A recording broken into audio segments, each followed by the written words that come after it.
और पुलिस सूत्रों के मुताबिक पाकिस्तान की रहने वाली सीमा हैदर को भारत से डिपोर्ट किया जा सकता है, यानी कि उन्हें पाकिस्तान वापस भेजा जा सकता है। और ऐसा इसलिए क्योंकि वो अवैध तरीके से भारत में दाखिल हुई। क्योंकि यूपी एटीएस की जांच के दौरान ये बात सामने आई कि सीमा हैदर ने भारत आने से पहले 5 पासपोर्ट बनवाए, लेकिन उनके पास भारत में रहने का वीजा नहीं है। वो अपने 4 बच्चों के साथ पाकिस्तान से दुबई और फिर वहां से नेपाल होते हुए अवैध तरीके से भारत पहुंची। अब उसके बाहर भेजने की जो विधिक प्रक्रिया है उस हिसाब से कार्रवाई चल रही है। जांच एजेंसियों को शक है कि सीमा पाकिस्तान की खुफिया एजेंसी ISI की जासूस हो सकती है, इसलिए उनसे लगातार पूछताछ की जा रही है। लेकिन पुलिस सूत्रों के मुताबिक अगर सीमा हैदर जासूसी के आरोपों से बच निकलती हैं, फिर भी उन्हें भारत में अवैध तरीके से घुसने की वजह से पाकिस्तान वापस भेजा जा सकता है। दिल्ली में यमुना नदी एक बार फिर खतरे के निशान से ऊपर बहने लगी। यमुना का जलस्तर खतरे के निशान को पार कर गया, यानी दिल्ली वालों पर अभी बाढ़ का खतरा टला नहीं, क्योंकि यमुना नदी एक बार फिर खतरे के निशान से ऊपर बहने लगी। यमुना में पानी बढ़ने के बाद सैकड़ों लोगों को सुरक्षित जगहों पर पहुंचाया गया। लोगों को कोई दिक्कत न हो इसीलिए उन्हें राहत शिविरों में रखा गया, जहां लोगों को उम्मीद थी कि जल्द यमुना का जलस्तर कम होगा और वो अपने घर लौट पाएंगे।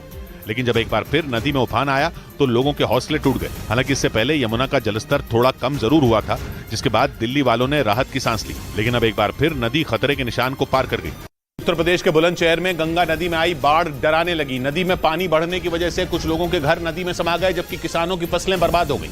बाढ़ के कहर बरपाने का एक हैरान करने वाला वीडियो भी सामने आया, जिसमें एक मकान नदी में ढहता दिखाई दिया। सामने आए वीडियो में वो मकान किसी ताश के पत्ते की तरह नदी में ढहता नजर आया। नदी में बाढ़ आने से उस मकान की दीवारें कमजोर हो गईं, जिसकी वजह से मकान ही ढह गया। राहत की बात यह रही कि जिस वक्त मकान पानी में समाया उसके अंदर कोई मौजूद नहीं था, लेकिन मकान के गिरने के साथ ही वहां लगा एक भारी भरकम पेड़ भी पूरी तरह नदी में समा गया।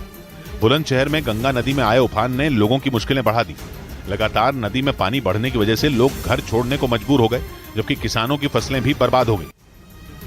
उधर मुंबई में भारी बारिश के बीच कई इलाकों की सूरत बिगड़ गई है। वहां पर किंग्स सर्कल और साइंस सर्कल इलाके की कई सड़कें बारिश के पानी में पूरी तरह से डूब गई। और वहां से जो तस्वीरें सामने आई उनमें सड़कों पर सैलाब बहता नजर आया, जिसकी वजह से उन पर आने जाने वाले लोगों की मुसीबतें बढ़ गईं। वहां से गुजरने वाली गाड़ियों के पहिए पानी में डूबे दिखाई दिए और लोग घुटनों तक भरे पानी में चलने को मजबूर नजर आए। इस बीच मौसम विभाग ने महाराष्ट्र के कई जिलों में भारी बारिश की चेतावनी जारी कर दी और जिन जगहों में सबसे ज्यादा बारिश की आशंका जताई गई उनमें मुंबई, ठाणे, पालघर, रायगढ़, रत्नागिरी और सिंधुदुर्ग शामिल है। मौसम विभाग के अलर्ट के बाद इन जिलों के स्कूलों में 1 दिन की छुट्टी की घोषणा कर दी गयी।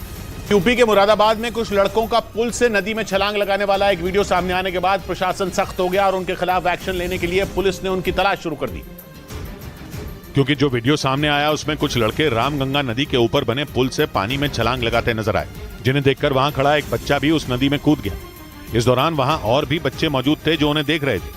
बताया गया कि भारी बारिश की वजह से वो नदी खतरे के निशान के करीब बहने लगी। ऐसे में प्रशासन की ओर से नदी के किनारे न जाने की अपील की गई, लेकिन इसके बावजूद कुछ लड़के उस नदी में स्टंट करते दिखाई दिए, जिसका वीडियो सोशल मीडिया पर वायरल हो गया। वीडियो सामने आने के बाद पुलिस उन लड़कों की तलाश में जुट गई। साथ ही उस पुल की भी निगरानी बढ़ा दी गई जहां वो लड़के जानलेवा स्टंट कर रहे थे।